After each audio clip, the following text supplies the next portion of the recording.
Facultad de Ciencias Políticas y Sociales presenta En su propia voz, el debate de nuestro tiempo. Un programa de análisis y reflexión de la agenda política y mediática de México y el mundo. Con Marta Gloria Morales Garza, Efraín Mendoza Zaragoza, Marcela Ávila Egleton y Antonio Flores González. Comenzamos. Hola, ¿qué tal? Muy buenos días tengan todas y todos ustedes. Bienvenidas, bienvenidos, bienvenides a este su programa En su propia voz, el programa de la Facultad de Ciencias Políticas y Sociales de la Universidad Autónoma de Querétaro, que se transmite todos los martes a las 9 de la mañana por esta televisora universitaria que puede usted sintonizar en el canal 24.1 de la televisión abierta y que nos sintonizan también por Radio Universidad en el 89.5 de frecuencia modulada. Agradecemos mucho que nos esté viendo y escuchando en este programa que en esta ocasión estamos grabando.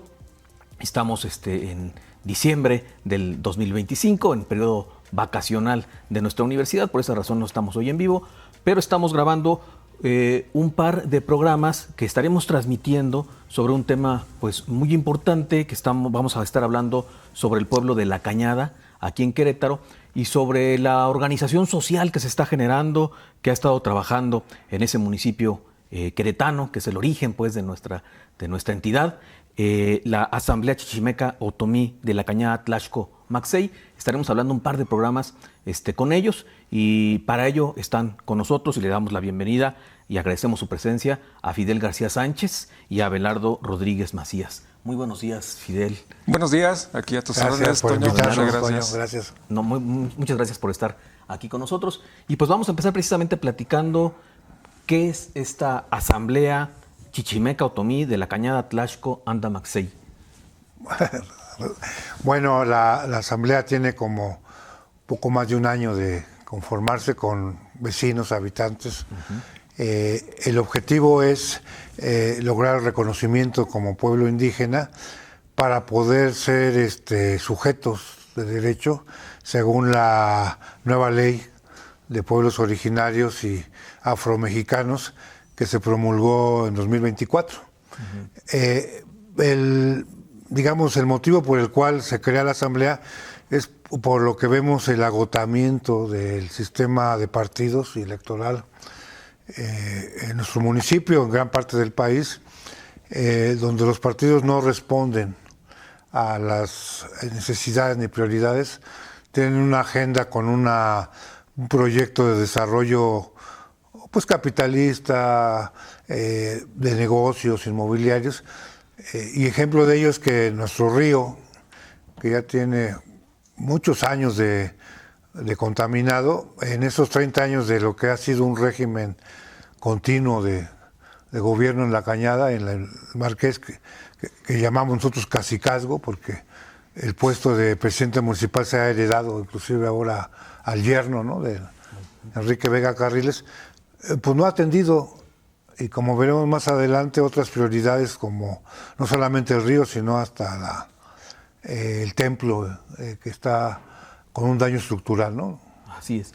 Fidel, nos comentaban que este proceso organizativo surge a partir de la intención de limpiar el río, de cuidar pues el agua en el municipio, el agua que es desde luego un elemento fundamental e histórico muy importante de La Cañada, de todos los pueblos desde luego, pero particularmente de La Cañada, ¿no? ¿Cómo fue esta situación, Fidel? Fíjate que, bueno, hablando un poco de la historia de este río, originalmente se conoció como el Río Blanco, y este río pues fue parte de lo que desde los orígenes allá en 1528 para la fecha, desde que llegó Conín a La Cañada en 1523, el agua ha sido un punto de conflictos entre los habitantes y entre los caciques que han aparecido ahí desde esos tiempos.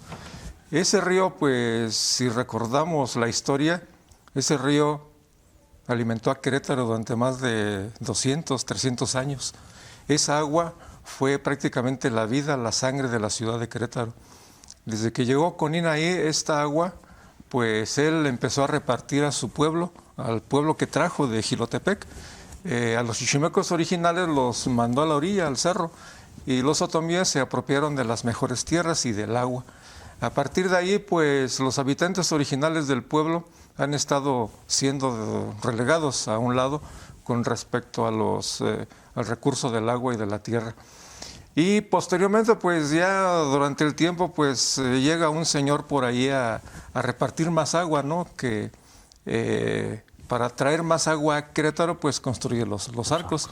Me estoy refiriendo a don Juan Antonio de Urrutia y Arana, que pues llega y pues por lo que se comenta, bueno, pues quiso beneficiar a la ciudad de Querétaro, particularmente a unas monjas. Según cuenta la leyenda, así es, un poco romántica por ahí, que pues, es únicamente eso, una leyenda, un mito. Pero pues así empezó la situación, y el caso es que la construcción de los arcos, del acueducto que viene desde la alberca del Capulín, pues fue a manos de los habitantes de La Cañada, actualmente Hércules y La Cañada, que es el mismo pueblo originario. Y a partir de ahí, pues ya tenemos otro, entre comillas, benefactor, que benefició a unos y perjudicó a los originarios que teníamos el agua. Posteriormente aparece otro señor, igualmente, entre comillas, le llaman los cronistas, historiadores aquí de Querétaro, otro benefactor, que creó ahora sí que el nacimiento de la industria en Querétaro. Me estoy refiriendo ahora al señor, ¿cómo se llama? Cayetano Rubio, que este señor pues es un agiotista español que llega, hace una fábrica de hilados y tejidos en Veracruz, otro en México, y posteriormente dicen, no, pues aquí hay agua, voy a poner otra fábrica aquí, y ahora pues para hacerse un poco más de agua para sus pretensiones, pues hace unas excavaciones que llamamos los socavones, que son unas galerías filtrantes de agua al final de La Cañada, al oriente. Y pues ya que sacó más agua, ahora sí tiene más agua para sus beneficios. Pero no únicamente era esta fábrica, tenía otras dos, la Purísima y la otra que donde ahora está actualmente la Universidad Marista. Entonces eran 3 unidades de producción que él tenía, y esa agua, el molino de San Antonio. Y toda esa agua, pues ¿de dónde venía? Entonces, esa agua sirvió para eso, y mientras pues el agua, los habitantes originales pues sufriendo de agua. El caso es que así siguió, pero aún así nuestro río era tan beneficioso que hasta más allá de la mitad del siglo XX todavía los habitantes se dedicaron únicamente en su mayoría a la artesanía y a la producción de sus huertas, muchos frutos, flores ahí. Era un vergel ahí en La Cañada. Todo se terminó en la época del gobernador Antonio Calzada Urquiza, cuando empezó a cavar pozos y más pozos ahí en La Cañada, y toda esa agua que originalmente brotaba y daba alimento al río y a nuestras huertas ahí en La Cañada, pues el nivel bajó, y el agua ya no afloró. Y a partir de ahí el pueblo sufrió una crisis de cambio de actividades. Los que originalmente se dedicaban a las hortalizas, a sus huertas, mucho aguacate, mucho durazno, de todo tipo de flores y frutas. Entonces tuvieron que dedicarse a otras actividades. Ya me tocó ese cambio ya en 1974, cuando definitivamente el agua, ¿dónde quedó? Desapareció. Y de ahí para acá, pues las actividades del pueblo fueron afectadas totalmente. Y ese pueblo originario que se dedicó a esas actividades, ahora pues a buscar otros medios de subsistencia. ¿Y la solución cuál fue? Bueno, pues en el creciente Querétaro que había ahí industrial, pues a las fábricas. Y de ahí para acá, pues la mayoría de los habitantes se dedicaron a esa labor. Me incluyo porque pues a pesar de que muchos ya nos dedicamos a estudiar y tener una carrera, bueno, pues nos dedicamos principalmente al trabajo de la industria, algunos talleres de herrería, de torno que tienen ahí en la comunidad, pero en realidad pues la actividad original fue afectada de esta forma. Y por eso la historia de este río es muy bonita, pero a la vez es una historia de saqueo al pueblo originario. La situación actual del río, es muy importante ver toda esta trayectoria histórica, ¿verdad? Para comprender nuestro presente la situación del agua en la cañada, ¿cuál es? A partir de esa época el río se seca. Y ahora únicamente hasta 1998 más o menos, el río se surtió únicamente de agua de lluvia. Nada más, cada año veíamos pasar las crecientes de agua. Pero a partir de 1998, el 2000, pues el crecimiento del municipio es tal que las aguas negras llegan al río y se apropian del río. Entonces, principalmente las granjas que están allá por el lado oriente de la cañada, Saldarriaga y más allá. Y posteriormente, pues crecen las colonias habitacionales que hay, Los Héroes, Hacienda La Cruz, y hay una infinidad de colonias, aparte de las granjas. ¿Y estas vierten su drenaje también ahí al río? Pues parte de esas aguas llegan al río. Y actualmente hay un arroyo nuevo que llega de Cibatá, de aguas negras también. Ahí en el rumbo del Socavón, lo que llamamos geográficamente en el pueblo las Peñas Altas. Ahí en ese lugar tenemos un arroyo que llega muy escandalosito ahí, pero son aguas negras. Y esas aguas son las que vemos ahora que vienen en el río. Si alguien puede visitar de los oyentes la parte de Hércules y la cañada, ve corriendo el agua muy bonita ahí. Un río cantarino, pero desafortunadamente pues los aromas y el color no son nada agradables. Y actualmente para los habitantes de Hércules y la cañada es un criadero de moscos. Lo que antes fue un criadero de peces, de charales, de ranas, de renacuajos, de culebras, era una fauna muy bonita que había ahí. Pues ahora no, ahora es solamente un criadero de moscos. ¿Y qué ha hecho la gente? ¿Se ha organizado? ¿Ese es el origen de la asamblea actualmente, Abelardo? Ha habido defensa del río en diferentes años, pero no ha fructificado, digamos, un cambio. El gobierno dice que pone plantas tratadoras, pero carísimas, que no ha funcionado. Si uno ve videos, yo hice un video aquí para TV UAC en 2014, y ve ahorita y ves un video de principios del año 2000, que es cuando empieza el cacicazgo del actual gobierno, está prácticamente igual. Peor, porque vienen más colonias, por ejemplo, de La Pradera, que es una colonia muy grande, ahí ya también es agua, ¿no? Y no hay estudios técnicos de que digan, o si los hay, no los han hecho público. Y con la ley que hay ahorita punitiva de que la sociedad civil no puede hacer estudios de agua porque se lo prohíben, la ley, no sabemos qué grado de contaminación hay, y si hay otro tipo de contaminación más perniciosa, como que provoque cáncer y eso, no les importa. Y por eso la Asamblea, son compañeros que han estado en diferentes luchas, nos estamos organizando para crear una alternativa de autogobierno indígena y que podamos nosotros crear un tipo de desarrollo. Y uno de los primeros asuntos es el saneamiento del agua, del río. ¿Qué han realizado ustedes? ¿Qué han solicitado las autoridades o qué han hecho de manera autogestiva en torno al agua y en torno al territorio que se ha extendido pues la lucha de la Asamblea, ¿no? Pues mira, prácticamente la protesta, la movilización, pero ya vemos que el gobierno no nos ha contestado ni un oficio. Viola la ley, el gobierno municipal.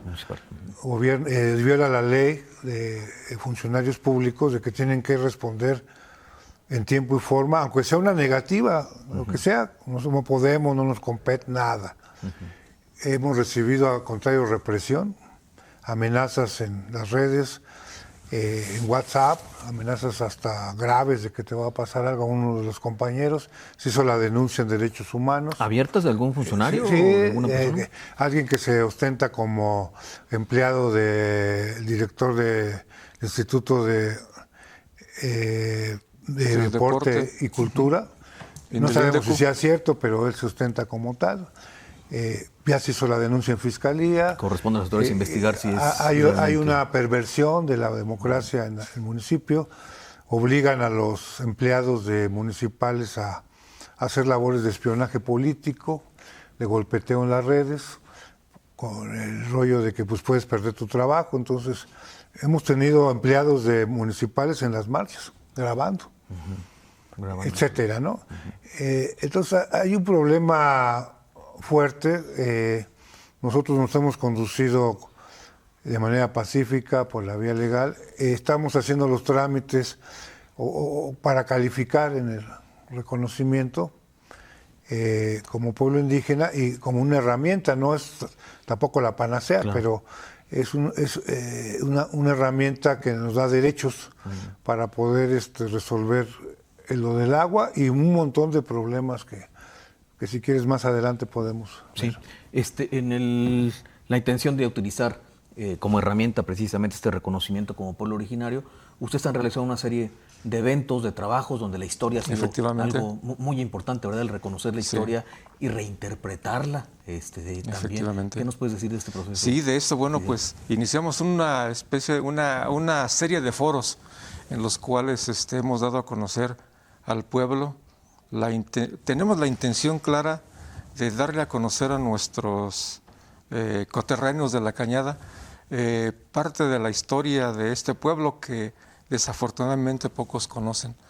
Tenemos una historia en la cual pues se nos ha dicho que todo fue en beneficio de la población, que todo así ha sido cosa buena para ayudar, pero en realidad atrás de eso únicamente está el saqueo y la manipulación de la gente.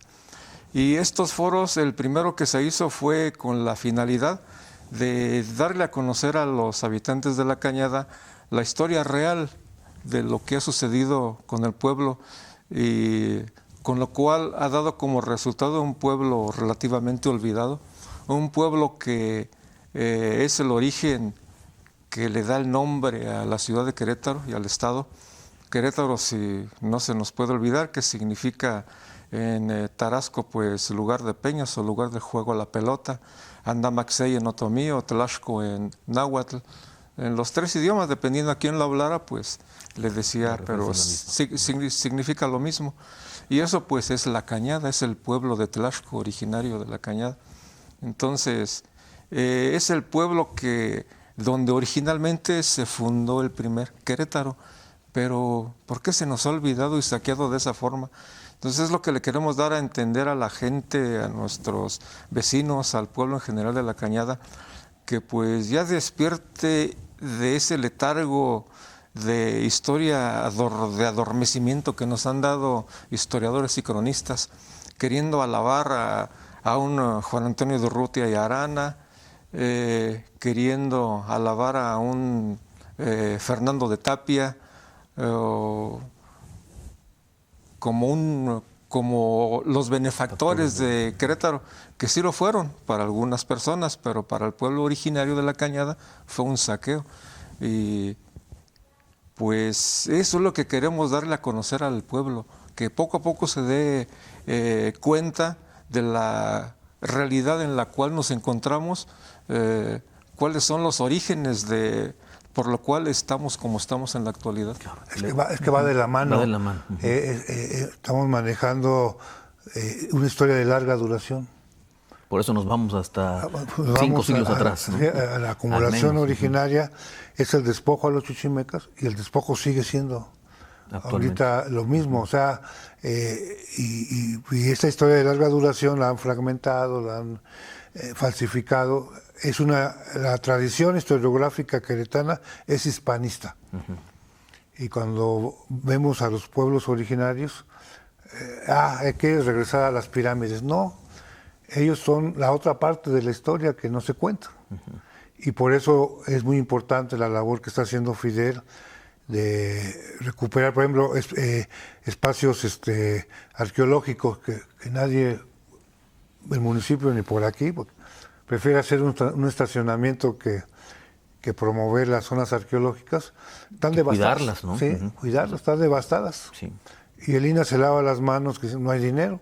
Eso es uno de los temas que han abordado también, ¿verdad? La demanda de la protección. Efectivamente. Sí, es algo importante hablar de eso. Perdón. Sí, porque, bueno, en el primer foro, precisamente haciendo una línea de tiempo, iniciamos dando a conocer un hallazgo que recientemente se hizo, que ya los del pueblo ya sabíamos, pero hasta que por ahí algunos grupos a partir de hace algunos pocos años, 5 años o algunos un poco más, fuimos a dar a conocer la existencia de unos restos que encontramos ahí cerca de la Cañada, en los cerros de la Cañada, unos petroglifos, en los cuales nos llamó la atención, y hasta hace poco en esta publicación que se hizo precisamente con historiadores del INA y de la universidad, de aquí de la UAC, pues sacaron un estudio en el cual dan a conocer que son restos arqueológicos de una importancia tal que nos remonta hasta la época de la caída de Teotihuacán. Entonces estos restos que están ahí son restos de influencia teotihuacana, que datan del 750 al 1200 después de Cristo, o sea, de esta época, de esta era. Y esos restos están ahí, olvidados. No están protegidos. No están protegidos, no. Hace poco fue el INA y sacó este escrito que se llama Tiempo y Región, que es un estudio histórico y social que habla del epiclásico en el Marqués, y aquí se habla exactamente, en buena forma, de esa nueva área que encontraron.